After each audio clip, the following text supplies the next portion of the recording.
북한이 대한민국을 위협하고 있습니다. 그것도 단순한 위협이 아니라 국경선에 있는 포병 부대에게 사격 대기 태세를 지시했을 정도입니다. 그것도 8개 포병 여단에 13일 20시까지 사격 대기 태세로 전환하고 각종 작전 보장 사업을 완료하라, 이렇게 작전 예비 지시를 발표를 했습니다. 사실 이 지시만 놓고 보면 이거 굉장히 위협적이에요. 8개 포병 여단에 사격 대기 태세를 갖췄다는 것은 그만큼 전쟁의 위험이 점점 커지는 거예요. 지금이 그 어느 때보다 남북의 전쟁의 어떤 위험이 굉장히 높다고 하거든요. 6.25 전쟁 이후로 지금이 남북 전쟁의 고비다, 뭐 이런 이야기들 할 정도로 지금 전쟁의 위협이 커졌습니다. 그런 가운데 국경선을 중심으로 해서 포병 여단, 그것도 8개 포병 여단이 동시에 사격 대기 태세로 전환했다는 것은 그만큼 남쪽에 대한민국에게 위협을 가하고 있는 겁니다. 그 핵심적인 내용이 이거예요. 이거 무인기를 동원해서 평양에 삐라를 뿌렸다는 겁니다. 사실 이 문제에 관해서는요, 지금 뭐 그런 일이 없다, 우리 정부는 그렇게 이야기를 합니다.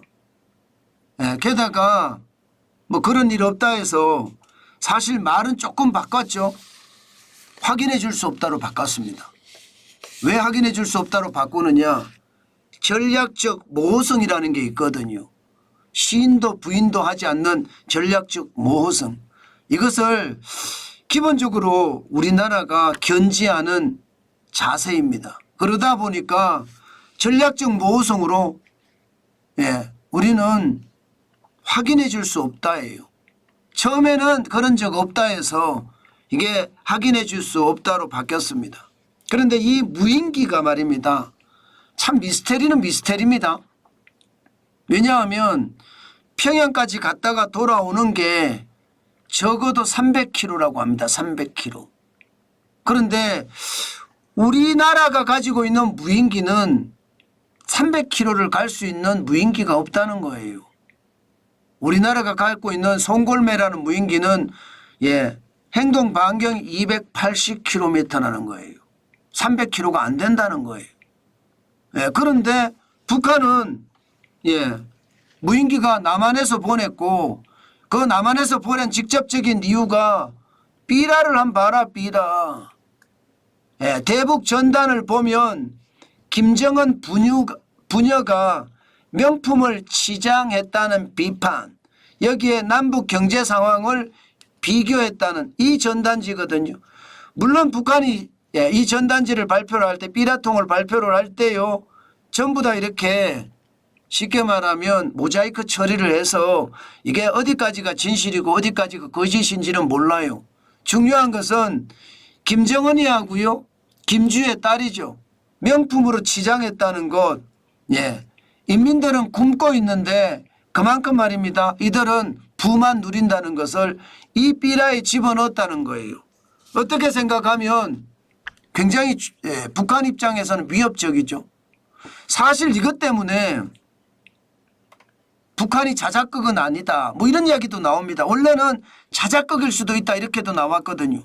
지금 북한은 체제가 고립돼 있잖아요. 그러다 보니까 주민들의 불만이 점점 커져요. 게다가 먹을 게 그렇게 풍족하지가 않습니다. 대한민국이야 한 발짝만 걸어 나가면 먹을 게 천지지만 북한은요, 먹을 것조차도 없다고 이야기할 정도로 어렵잖아요. 그러다 보니까 주민들의 불만이 굉장히 커요. 여기에다가 뭐 온갖 루머들이 계속 왔다 갔다 하잖아요. 김정은이는 허수아비다. 실질적인 실세는 김여정이다. 김정은이는 닮은 사람일지도 모른다. 김정은이가 아니다. 뭐 이런 이야기까지 나올 정도로 북한 사회가 사실 굉장히 불안합니다. 이 불안한 것을 핵 개발이라는 어떤 강력한 수단으로 주민을 통제해 왔습니다. 어느 누구도 우리는 못 건드려. 우리는 핵을 가지고 있으니까. 미국이 우리를 핵을 건드려? 못 건드린다. 남한이 건드려 못 건드린다. 우리는 이제 자주국방을 완성했다.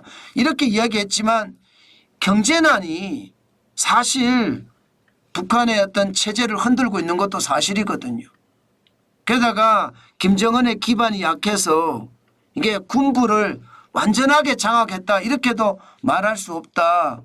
예, 이게 현재까지 북한의 실상이에요. 그러다 보니까 체제를 결집할 필요가 있거든요.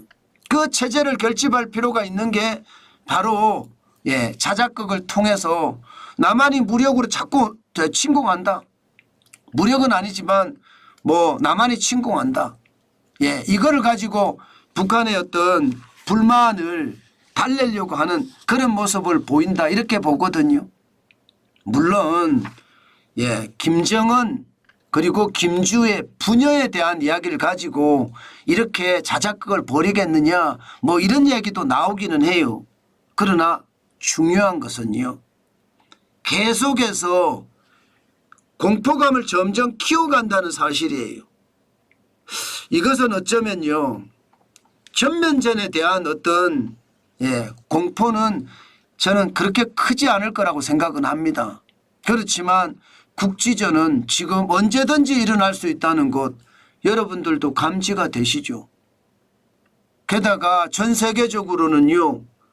지금 우크라이나 러시아 전쟁을 하고 있고요. 중동의 전쟁을 하고 있습니다. 여기에 미국 입장에서는 남북한의 전쟁까지 터지면 세계의 전쟁을 수행을 해야 되거든요. 세계의 전쟁을 수행하기가 쉽지 않습니다. 그러니까 그런 어떤 세계적인 정세도 동시에 꼬여서 남북한의 어떤 긴장감은 지금 점점 커진다 이렇게 이야기할 수 있습니다. 저는 이것을 보면서요. 우리가 얼마나 안보나 국방을 강화해야 될지 확실히 느껴지는 부분입니다.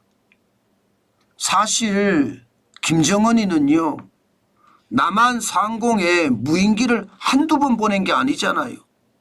오죽했으면 남한에서 말입니다. 드론 작전사령부를 만들 정도로 그들은요. 대한민국 영공을 북한의 무인기로 계속 침공을 해왔습니다. 지난 2022년 12월만 하더라도 군용 무인기 5대죠. 서울이나 경기나 인천 영공을 침투해서요. 5시간 동안 수도권을 휘젓고 다녔습니다. 그 정도로 말입니다. 그들은 우리에게 엄청난 무인기를 보냈거든요. 지금까지 말입니다. 북한 무인기가 우리 영공을 침범한 기간은 10년이 넘었고요. 횟수가 확인된 것만 벌써 10번 이상입니다. 그만큼 말입니다. 북한의 무인기는 수시로 대한민국을 넘나들었다는 이야기예요. 그런데도 불구하고 지금 북한은요. 적반하장으로 나오는 거죠. 평양에 무인기를 보냈다 이렇게 말입니다. 이것은 국제법 위반이다. 이렇게까지 이야기하거든요. 게다가 엄중한 범죄 행위다. 이렇게까지 또 이야기합니다. 어떻게 따지면 자기네들이 남한 쪽에 보냈던 무인기에 대한 자백이다. 저는 그렇게 생각도 들어요. 그들은 보내도 되고 우리가 보내면 안 되고 게다가 우리는 우리 정부가 분명히 안 보냈다고 이야기하거든요. 물론 지금 현재는 확인해 줄 수 없다지만 전략적 모호성을 견지를 하지만 기본적으로는 안 보냈다. 정전협정을 위반하지 않았다. 이게 기본이에요. 그런데도 그들은 계속해서 전쟁의 수위를 끌어올리고 주민들의 어떤 불안감을 한 곳으로 모으려고 하는 것은요. 어쩌면 김정은 체제를 더 공고히 하기 위해서 이러는 것은 아닐까 싶습니다. 그렇지만 이 과정에서 어디든 국지전은 발생할 수가 있습니다. 뭐 백령도가 됐든 어디가 됐든 말입니다. 저는 이거 탄화에게 배격해야 된다고 봅니다. 단순하게 응대해서는 되는 게 아니라 10배, 100배 보복을 가하는 것, 그리고 다시는 대한민국을 넘보지 못하게 만드는 것, 그 어느 때보다 저는 중요하다 생각을 합니다. 그만큼 말입니다. 대한민국은요, 대한민국이 지켜야 됩니다.